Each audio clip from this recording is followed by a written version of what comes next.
my father was killed in '68.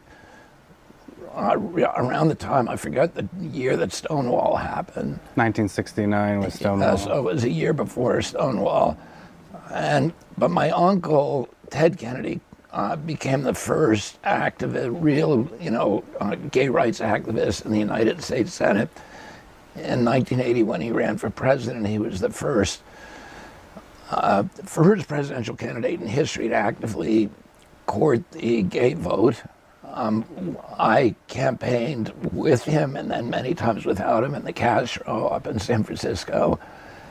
And that was at a time when no politician was going there. Teddy was the only one. And then Teddy was chair of the Senate Health Committee for 50 years. And one of his biggest issues was making sure that AIDS research was fully funded.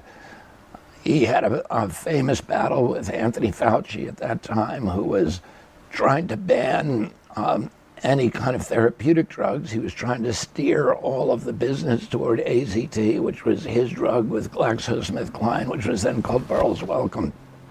And there were many all of the symptomology of AIDS were other diseases for which there were therapeutic drugs. And Dr. Fauci was trying to prevent people who were suffering from AIDS from acquiring those drugs. And that's why there were then buyers clubs, famously the Dallas Buyers Club. There were Buyers Club in all the big cities with gay populations in San Francisco, Los Angeles, New York, Dallas, etc.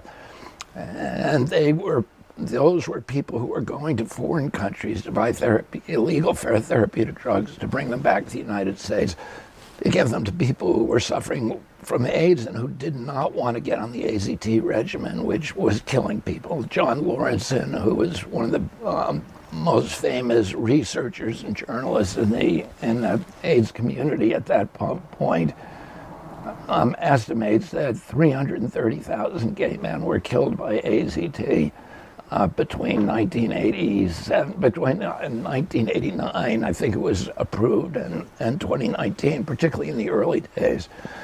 And a lot of people did not want to get on AZT. They wanted to try these other therapeutic drugs, and Anthony Fauci refused to test them for efficacy. And my uncle ultimately forced him to test them. My uncle hired Terry Byrne, who was the first openly gay chief of staff in the United States Senate for any senator. Terry Byrne was also the first openly HIV-infected staffer in the United States Senate history, and my uncle engendered a lot of controversy by hiring him and then promoting and protecting him. And Terry Byrne worked with Teddy to make sure that